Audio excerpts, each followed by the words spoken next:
Dito sa lesson 7, o dito sa pattern natin, meron tayong agemas. Okay? So then, meron tayo ditong person, ni. Una, dapat alam mo kung alin yung mga verb na pangbigay or giving verb. No? Giving verb. Kasi itong agemas na to, hindi lang agemas yan. Hindi lang agemas alone. Lahat ng mga giving verb.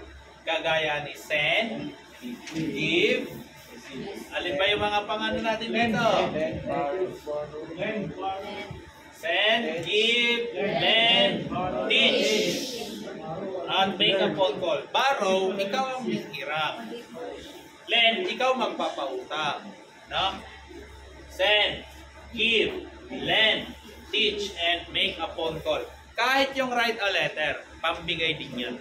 Ito po yung pattern. Giving verb, ang gagamitin mo dito, tapos, ayan, agemas, oponimas, oshemas, etc. Tapos, particle ni doon sa pagbibigyan.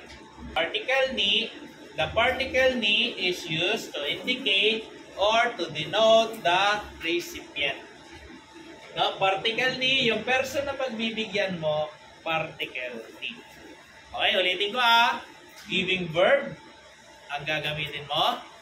Tapos yung tao dito, siya yung pagbibigyan, kagaya nito. Ang nagbigay, ang pagbibigyan. Ang nagbigay, particle wa. Pagbibigyan, particle ni. So yung unang tao dito, di ba ako magbibigay, kaya kagaya lang siya ng lesson 6 Ako magbibigay kung sino yung magbibigay. Watashi wa agemas.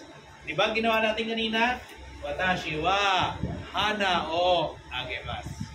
Ito lang yung dinagdag natin. No? Kung kanina, yung ginamit natin, watashi wa hana o agemas, dinagdagan lang natin dito ng isang participant. So yung nasa noun 1, siya yung magbibigay. Particle ni, siya yung pagbibigyan. No? Siya yung merong to. Tapos kung meron tayong object, ilagay ninyo kung meron, kung wala, okay lang. So, pero madalas meron kasi pagbibigay yan. Tapos mga giving verb, dapat sa ulatin mo yan. No? Example, ako ay magbibigay ng bulaklak sa aming girlfriend. Sino yung magbibigay dito? Ako. So, watashi wa. Sino yung pagbibigyan? Girlfriend. So, kanojo ni. Ano yung ibibigay? Ayan. Hana o. Bibigay agemas. Kanojo ni hana o agemas. Or hana o kanojo ni agemas. Pero makapalit po sila, walang problema kung magkapalit sila. Pero mas maganda ito yung forma. So itong watashi na to, no? Pwede mo yung tanggalin.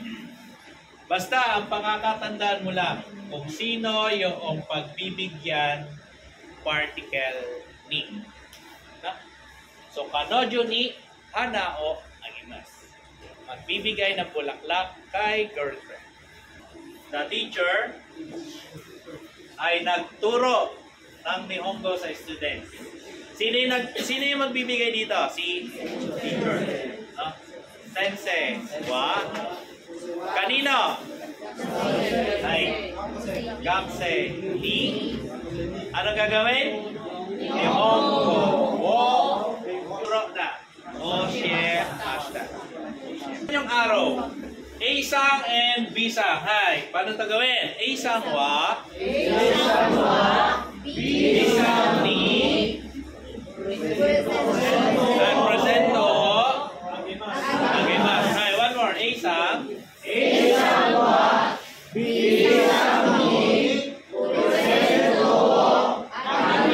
presento, agemas. Next, A-sang wa, B-sang ni, presento, agemas. Hay, nagpa-hiram. Ay, A-sang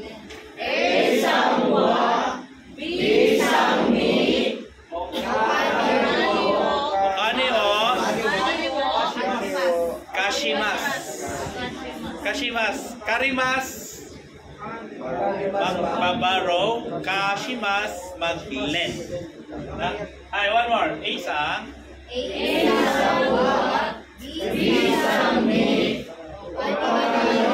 Kanehong. Ay, o kanehong. Kashimas. Ay, paano to?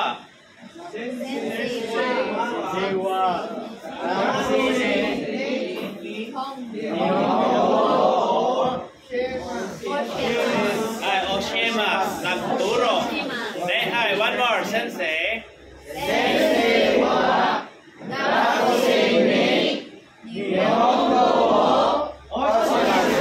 Ay, Nihongo, Oshimas. Sensei wa, gakusei ni Nihongo, Oshimas.